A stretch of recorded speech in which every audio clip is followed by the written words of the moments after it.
Antes de iniciar esse vídeo, gostaria de te convidar a fazer parte da explicação Guanha. Com apenas 250 meticais, você pode melhorar sua performance estudantil. Clique no primeiro comentário aí abaixo, por favor. Venâncio Mondlane pode ser preso. VEM7 recebe uma notificação da Procuradoria-Geral de Moçambique. A notificação emitida pela Procuradoria-Geral da República de Moçambique, data de 20 de junho de 2025, marca um novo capítulo na crescente tensão entre o Estado moçambicano e uma das figuras políticas mais influentes da atualidade moçambicana, Venâncio Bila Mondlane.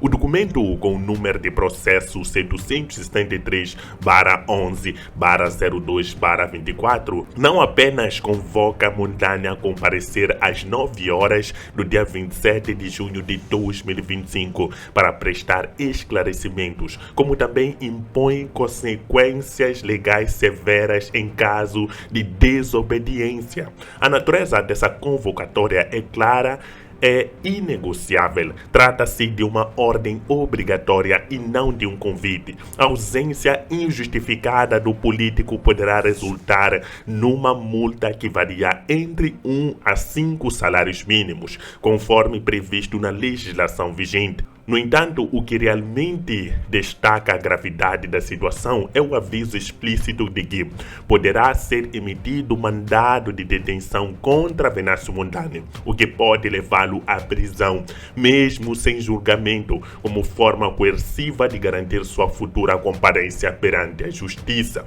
Esta advertência não é apenas uma formalidade jurídica, é uma mensagem firme da Procuradoria que demonstra o grau de pressão institucional sob a qual Venâncio Mondlane se encontra, fruto de uma série de acusações e investigações que recaem sobre ele desde os protestos pós-eleitorais de 2024, acusado de subversão, incitação à violência, perturbação da ordem pública e de fomentar atos de vandalismo durante as manifestações.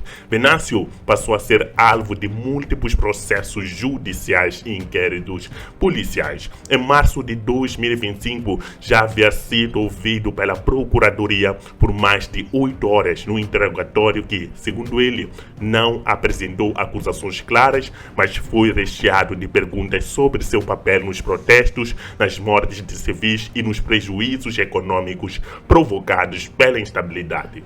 Na ocasião, foi-lhe aplicado o termo de identidade e residência, que lhe impõe restrições de locomoção e o obriga a informar previamente qualquer deslocação dentro ou fora da cidade de Maputo. O que está em curso, portanto, é mais do que um simples processo de apuramento de responsabilidades legais. Trata-se de um embate entre o Estado, que se vê ameaçado pela mobilização popular de um líder carismático, e um político que, por sua vez, afirma estar sendo alvo de uma perseguição política travestida de legalidade. O teor da notificação emitida no dia 20 de junho é revelador dessa tensão. Não há espaço para negociação. A Procuradoria exige a sua presença sob pena de recorrer aos mecanismos coercivos da lei penal, inclusive a prisão preventiva. O histórico recente de Mondlane mostra que ele não recua diante de intimidação. Após os violentos protestos que se seguiram à proclamação dos resultados eleitorais de 2024, nos quais Mondlane se autoproclamou presidente eleito e declarou os resultados fraudulentos, o político liderou uma mobilização popular que acabaram sendo reprimidas com durezas pelas autoridades. Vários mortos, destruição de bens públicos e privados e um ambiente de confronto marcaram esse período. Diante disso, o Estado tem apertado o cerco. A Procuradoria, a Polícia da República e os tribunais agem com celeridade e firmeza para responsabilizá-lo. O documento mais recente é, portanto, um ultimato jurídico. Venâncio terá de comparecer. Caso não o faça, não apenas poderá ser multado ou detido, mas também poderá ver comprometido seu futuro político. Este caso levanta questões maiores sobre a liberdade política, o uso da justiça como instrumento de contenção e os limites da contestação no regime democrático. A advertência escrita na notificação é clara e contundente, mas a sua repercussão política poderá ser ainda mais estrondosa. A sociedade moçambicana, já polarizada, acompanha cada desdobramento com olhos atentos, ciente de que o que está em jogo vai muito além da presença ou ausência de um político numa audiência marcada. Venâncio Mondlane dessa vez recebe uma advertência: se não comparecer à Procuradoria-Geral da República, poderá ser preso ou condenado a pagar 1 a 5 salários mínimos. Vamos juntos refletir sobre essa situação. Eu acho que primeiro é uma situação meio confusa, porque nós falamos primeiro que o Venâncio Mondlane ia fazer parte do Conselho de Estado, mas agora recebe essas notificações. Outra questão que muito me aflige é que pessoas perderam a vida ao longo das manifestações, é verdade. Vamos já supor que nós vamos culpar a Venâncio Mondlane é culpado. Mas será mesmo que foi Venâncio Mondlane que segurou nas armas para poder eliminar essas pessoas que estavam a manifestar, outras até de forma pacífica? Foi Venâncio Mondlane quem fez isso? Nós vimos muitas imagens a circularem nas redes sociais que mostravam que quem tinha as armas não era Venâncio Mondlane. Então, se for para usar a justiça deve ter a mesma medida. Não é? Porque nós não podemos ter um peso e duas medidas diferentes. Eu acho que essa questão da Procuradoria-Geral da República talvez possa ser, agora pode dar a se pensar que Venâncio Mondlane já não tem a mesma força de mobilização que tinha antes. Eu vou dizer que fico muito feliz por ver Venâncio Mondlane optar, sempre respeitou a lei. É só ver, todas as vezes que ele foi notificado, ele compareceu. Todos os problemas judiciais ou legislais, sei lá como se diz na linguagem mais apropriada, ele sempre compareceu. Nunca faltou a nenhuma convocação por parte da Procuradoria-Geral da República. Eu acho que não há necessidade de colocar essa questão de se não comparecer pode até ser preso. Não, isso acho que é um exagero. Porque Venâncio Mondlane, eu falei no vídeo anterior que ele sempre prezou por usar a lei como uma base para sua manifestação ou para sua forma de trabalhar. Porque mesmo quando aconteceram as fraudes eleitorais, quando aconteceram as supostas fraudes, deixar entre aspas aqui, senão vou ter problemas.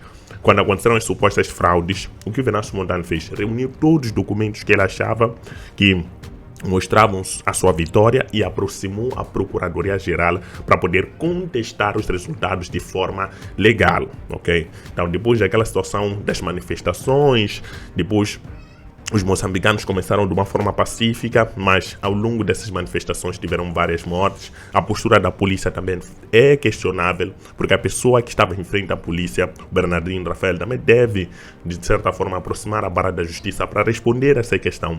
Por que tantas pessoas perderam a vida naquele momento? Percebem?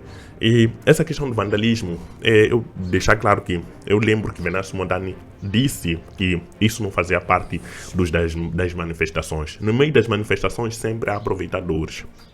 Essa é a verdade. Tanto que no Estado moçambicano nós também não podemos dizer que todas as pessoas do Estado moçambicano são corruptas, mas no meio dos corruptos há aqueles que que praticam a corrupção. E essa corrupção acaba sujando aqueles que talvez nem se envolvem nesse tipo de práticas. É o que aconteceu ao longo das manifestações. Nas manifestações nós vimos até os próprios veículos militares a abrirem passagem para que a população possa saquear. Depois a grande questão é: cadê esses militares? Cadê essas forças que também deviam ser notificadas para poderem fazer parte desses processos? Nós vimos pessoas a serem atropeladas por carros blindados, ninguém foi notificado para poder responder a essa situação. Então é isso que acaba, de certa forma, fazendo com que os moçambicanos duvidem da própria justiça, porque essa justiça parece que seleciona as pessoas da oposição para poder processar. Então o que deve acontecer é que todos devem responder de certa forma. A Venâncio Mondlane, não é problema ele aproximar para poder responder algumas questões da Procuradoria. Isso não há nenhum problema, faz parte, talvez uma questão de investigação, isso é necessário, mas também é necessário procurar os outros atores que estiveram envolvidos nessas manifestações, porque eu acredito que a população não tinha armas. Claro que foram invadidas quadras, houve uma questão de violência, mas aquilo foi algo que um toma lá da cá. Os policiais, a polícia nesse caso, não teve um comportamento exemplar naquele momento. Eu acho que também isso deve estar muito deve estar muito reforçado e também deve se apresentar as pessoas que estiveram envolvidas nessas questões, porque isso vai recuperar a confiança. O povo moçambicano já não confia no sistema judicial de Moçambique. Isso é grave. Quando se fala de um Estado de Direito democrático e você não confia nas próprias autoridades, isso é extremamente grave. Há necessidade dos moçambicanos voltarem a confiar na força policial, a confiar no poder executivo, no poder legislativo, no poder judiciário, porque Moçambique é um Estado de Direito democrático. Pelo menos foi isso que nos foi vendido. Então isso deve acontecer o mais rápido possível. Não estar toda hora a notificar. Nós estamos a ver um presidente, o Daniel Chapo, a aproximar-se de Venâncio Mondlane. De repente, a Procuradoria faz com que essa aproximação se torne cada vez mais difícil. Porque essa questão de a todo momento estar Procuradoria, e já nós ficamos sem saber o que está realmente a acontecer. Se querem Venâncio próximo ou querem Venâncio longe. Isso acaba complicando aquilo que é a nossa percepção, ok? Mas é simplesmente a minha opinião. Eu não sei o que vocês acham dessa situação. Coloquem nos comentários, por favor. Fiquem à vontade e não esqueçam do novo projeto Akuanya, para vocês poderem aprender e entenderem melhor essas questões de Moçambique e se profissionalizarem cada vez mais. Clique aí abaixo, leve o número, entre em contato conosco. São 250 meticais por disciplina e tem uma promoção de 500 meticais para as primeiras 50 pessoas que escreverem para todas as disciplinas, qualquer uma das dificuldades que vocês tiverem. Vão aí abaixo, nós estaremos aqui para te ajudar. Eu também farei parte dessa equipe e tenha segurança que vai dar tudo certo na sua vida se você se preparar e tiver oportunidades certas. Vamos juntos. Tchau.